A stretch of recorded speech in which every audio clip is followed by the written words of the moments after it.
All right, let's unpack this. We're hearing promises about generating better 3D AI models than ever before. Yeah, that's the buzz. We're looking at Tencent's big update today, Hunyuan 3D 2.5. It just dropped back in April 2025. We've got, what, a YouTube walkthrough and a news article to go on? That's right. And the headline number is pretty staggering. It jumped from 1 billion parameters up to 10 billion. Wow. The claim is, ultra detailed 3D assets because of that.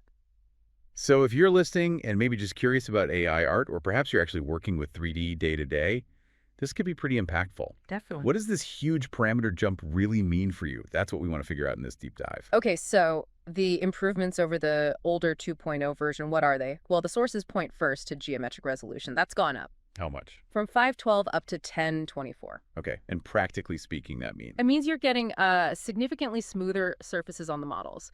Edges look sharper, more defined. Right. The sources said something like a tenfold increase in effective detail. That sounds dramatic. It really does. And it's not just the geometry, the shape itself. They've also apparently improved the PBR texture fidelity. Physically based rendering. Yeah. So more realistic materials. Exactly. How light interacts with the surfaces. Plus, they've added an experimental normal map generator. Kind of adds surface bumps and details without extra polygons. Okay, quality sounds like a big step up. But what about speed? That's often the bottleneck with 3D stuff. Yeah, they've tackled that too. Generation speed is reportedly much faster. We're talking models in maybe 8 to 20 seconds. 8 to 20 seconds. Which is roughly a 25% drop in latency, waiting time compared to the last one. Okay, wow. But the basic function's still the same, right? You type in text, like pixel-style dog with brown eyes, or you give it an image. Correct. Text prompts or 2D images. Now, with image to 3D using just one image, well, it works. But the detail, especially on parts the AI hasn't seen, like the back of something from a front photo, can be kind of limited. So the sources recommend using multiple images, like front, side, back views.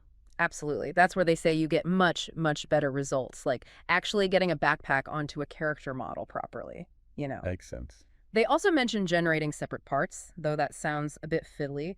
Needs external tools like Photoshop, then Blender to stitch them together. Right. And animation. There was something about rigging. Yeah, automatic rigging is possible, but you need to start with a T-pose image, and you can also retexture existing models using a text prompt or another image as reference. Sounds powerful. How do people actually get their hands on it, though? Right now, it's on their website. You get, I think, 20 free generations to test it out. But you can't, download the model weights to run locally. Or use it in tools like Comfy UI directly. Not yet publicly available, no. The source did mention it might happen later, but interestingly, someone's already testing an unofficial Blender 4.3 plugin. Why Blender? Oh, right, the mesh itself. Yeah, the meshes can be really dense, like tons of tiny triangles. So this plugin helps import and maybe clean them up a bit. And Comfy UI, that's popular for AI art workflows. Yeah, Comfy UI version 2.1 actually added specific nodes. These are meant to help improve the texturing and the UV mapping when you use these Hunyuan models. UVs? Yeah. That's like unwrapping the model to paint on it, right? Essentially, yes. Very important step. Okay, critical point, though.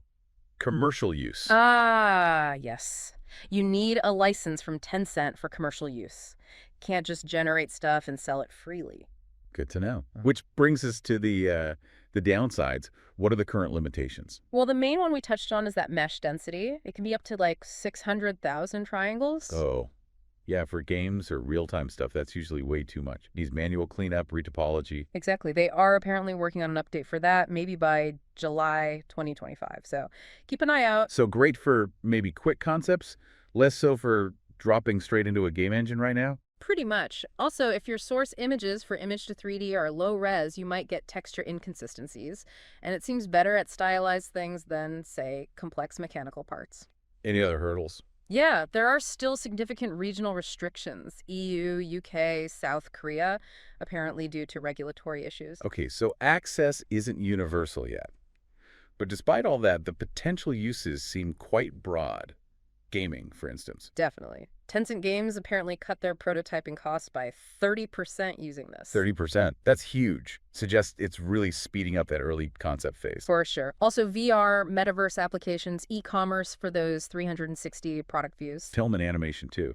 I saw mention of VSET 3D integration. Right. Visa 3D, that virtual production tool, it uses the older 2.0 via Comfy UI currently, but they plan to support this new 2.5 soon, probably this June, and 3D printing as well. Okay, so summing up, Hunyuan 3D 2.5, it feels like a really significant step. Impressive detail, impressive speed. Yeah, for certain things, but still has those limitations, especially around the mesh complexity for professional pipelines. It really does make you think, though. I mean, look how fast this AI stuff is moving. See, it's incredibly fast. How soon before generating detailed, genuinely usable, production-ready 3D assets is just as easy as generating 2D images getting now? That's the big question, isn't it? And when that happens, what kinds of creative doors does that open for you? And maybe what new challenges does it create along the way? Something to ponder.